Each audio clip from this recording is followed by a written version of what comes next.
Meu nome é Joanires Maria dos Santos Souza e meu nome artístico é Jô Santos. Sou filha de um sapateiro, Antônio Nel de Souza, e uma professora, Maria Helena de Souza. Sou filha de Imperatriz, nasci aqui na rua aqui, Getúlio Vargas, vim pela mão de uma parteira, né? E foi aqui que eu me criei, conhecendo a minha cultura e o meu povo.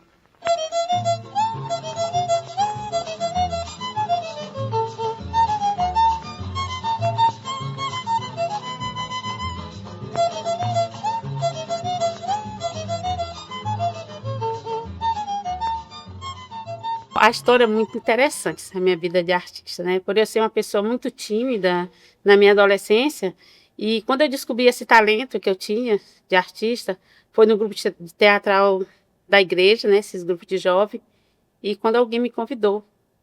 Aí nessa história toda eu tive a oportunidade de apresentar em 1985 o teatro aqui, Riso Show, pelo grupo de jovens. E aí a gente foi fazendo via sacra, fui convidada muitas vezes pelo Nenê Bragança, né, que também participava do grupo de jovem, e nesse percurso conheci o Grupo Oasis. E muita coisa aconteceu na minha vida, e eu tive 4 anos distante, né, fui morar em Caxias, e lá, como eu já fazia teatro aqui, continuei. E 4 anos depois voltei para a Imperatriz. Quando eu voltei, fiquei sabendo do Grupo Oasis, quem era responsável, 2 pessoas, que era o Gilberto Freire de Santana, que vamos dizer que ele era o responsável pelo espetáculo mais adulto, e o Mauro Só, o infanto-juvenil. Então, eu tive a oportunidade de conhecer essas 2 figuras, e foi na época que eu procurei o grupo. Nessa época também eu tive a oportunidade de apresentar o espetáculo Meteora que Voeu, que era o Palhaço Peteleco, um personagem que até hoje está aí fazendo 30 anos na cidade, né? O Meteora que Voeu, ele foi feito o espetáculo coletivo, né? O espetáculo foi feito entre André Lúcio, Flor, Mauro e eu. Então a gente escrevia, né? A gente fazia como é que chama? Por esquete. Então a gente foi montando as esquetes, quando a gente viu e tinha aquele, aquele espetáculo que era um palhaço que ele saía de um circo boia fria, um circo que ele não ganhava quase dinheiro, e ele tinha esse percurso todinho. Para ele chegar ao circo Meteoro, ele tinha que passar por toda a floresta amazônica. E nessa floresta ele viu o que estava acontecendo, né? Que o homem estava destruindo. E isso foi muito bom. Um espetáculo que deu muito pano para manga e que fez esse sucesso do Peteleco, que é até hoje. É interessante que nessa época o Mauro só disse: agora vamos estudar o personagem, de onde ele vem, quem é ele, por que, que ele está nesse circo. Então, isso foi um processo muito bom dentro do teatro, porque a gente aprendeu a conhecer os personagens e crescer junto com eles.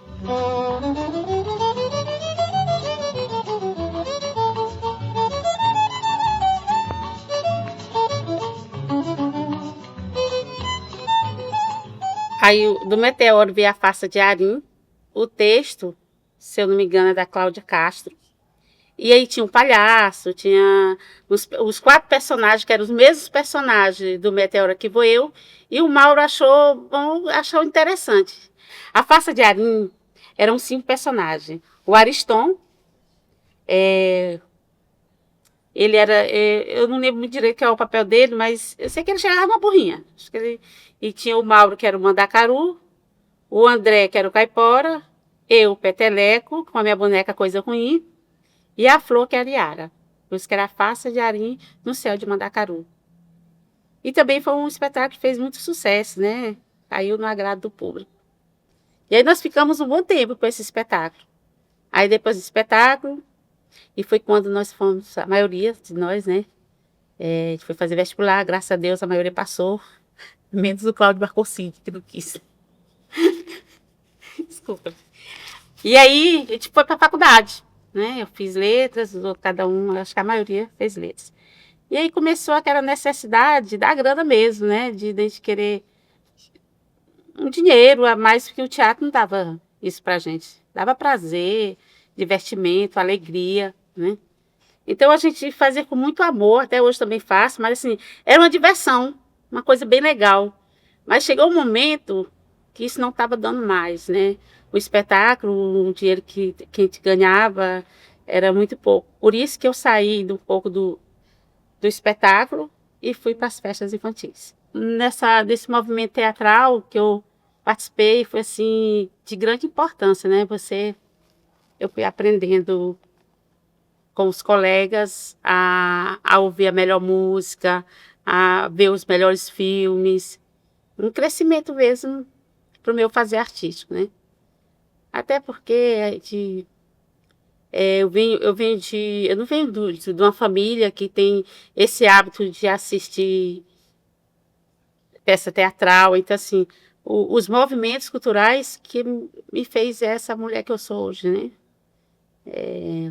Com meu teatro, mas também o que me empolgava e até hoje eu faço isso, é o público mesmo que reconhece teu trabalho, diz o teu trabalho faz bem às pessoas. Então eu acho que isso que é a nossa recompensa maior como artista. O teu olhar tem tanto fogo e tanto ardor que é bem capaz de seduzir e de prender. Mas é o efeito de um capricho. E aí teve o festival de poesia, que era um festival assim, que era o bambambam da cidade. E aí o Gilberto me convidou, perguntou se eu queria apresentar algumas poesias, crônica e conto. E eu fui muito ousada, né? Eu acho que eu pensando bem, eu fui muito ousada, porque eu aceitei tudo. Aceitei fazer uma poesia, Amor Suíno Amor, depois um do Ribamar Silva e Mãe Amor e Flores. E foi aí que, em 1990, primeiro festival de poesia, crônica e conto que eu participei, foi uma grande revelação. Até para mim, que eu me surpreendi naquela noite que era ali, o festival acontecia na Academia Imperatrizense de Letras, e todo mundo perguntava, meu Deus, quem é essa menina, gente? Nossa, que menina maravilhosa. Ó, é engraçado, o festival, eu ia com o intuito de ganhar mesmo, né? E eu lembro que eu perdi um festival e ganhei como melhor atriz. Que foi até que eu ficava na torre, a torre nesse palco caiu, viu aquela coisa. Mas aqui foi um aprendizado tão grande para mim, porque fez eu pensar o seguinte: quando você faz um trabalho bom, um trabalho que agrada ao público, o que é que acontece? O que você ganha, um festival que você ganha, que você perde, isso não faz diferença. Porque o público vai continuar ali, te assistindo, te acompanhando, né? Quando ele gosta do teu trabalho. E foi essa lição que o festival trouxe para mim, né? Porque quando a gente fica naquela coisa de querer ganhar e quando a gente perde, a gente sofre por isso, porque a gente acha que está sempre naquele pedestal de ser a melhor, porque eu sou boa, porque eu tenho que ganhar, porque que não me deram esse troféu. Então isso foi um grande aprendizado, né? Eu lembro que nos últimos festivais, o Gilberto, vamos lá, vamos participar. E assim, eu já não tinha mais aquele pique no meu. Por quê? Porque eu estava com um filho pequeno, né? Aí já veio os filhos, a gente não tinha mais aquele tempo que a gente tinha, né? Que eu tinha quando era solteira, já tinha um filho para criar. Então eu comecei a me afastar um pouco dos movimentos.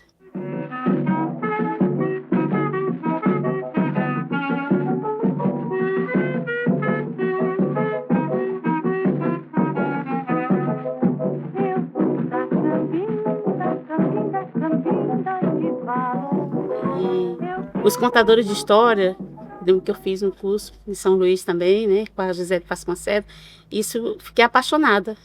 Quando o Gilberto ele foi aprovado, né, como de histórias, e aí isso também foi uma coisa muito forte. E é tão forte que, assim, às vezes nós somos, por exemplo, aconteceu comigo isso. Eu sou contadora de história, mas eu não sabia que eu era contadora de histórias. E aí, quando eu fui fazer a minha primeira oficina com a Gisele Vasconcelos em São Luís, pelas Paulinas, e aí eu fiz uma apresentação. Ela disse, menina, você é uma ótima contadora de história. Eu falei, não. Aí eu disse, não, sou de Imperatriz, venho do Grupo Ásia, fui contar a história, né? E assim, eu sempre gosto de fazer as minhas coisas diferentes. Então, assim, quando eu conto a minha história, quando eu conto a história, vem a brincadeira, ver a música. Não sei cantar não, mas a criança não vai perguntar se que a música eu errei o dó, o ré. Então eu canto e canto mesmo, né? E aí foi essa outra paixão.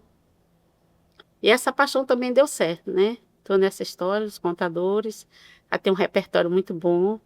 Eu queria mostrar para as pessoas, não a Jô Peteleco, só palhaça, mas mostrar também a contadora de histórias. Mostrar que eu também tinha outro trabalho além do palhaço, né? Que as pessoas tinham que me ver como atriz e não só como a palhaça ou o palhaço Peteleco, né?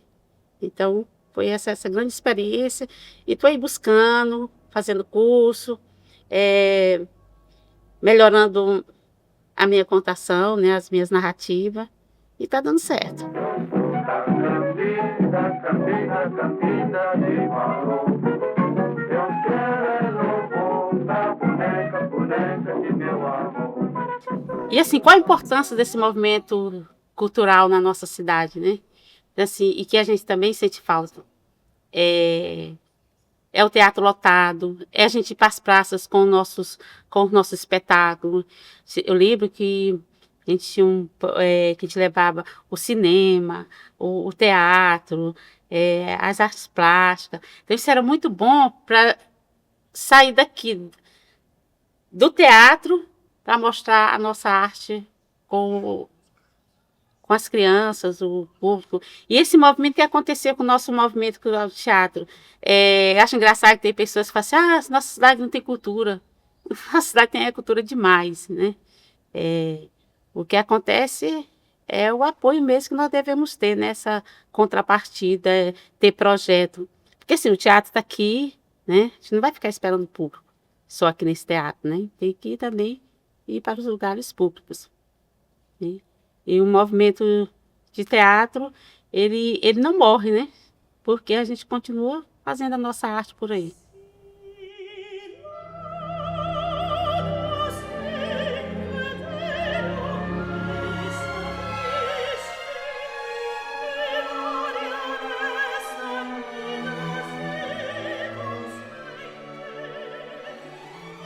Ser atriz para mim é uma alegria, é uma satisfação, é descobrir quem eu sou e descobrir outros personagens, porque quando a gente vai fazer um personagem, aquele personagem sempre parece contigo em alguma coisa, né? Então, eu sou muito feliz por ser atriz. Ser atriz para mim é libertar o meu eu, é me reconhecer quem eu sou e saber sempre que eu posso fazer o melhor para o meu próximo, com a minha alegria, com o meu fazer teatral. Mamãe, mamãe ia se desesperar. Só sei que esse é o meu filho. Está na hora do jantar. Sou forte quando choro. Cebola cortada vai chorar.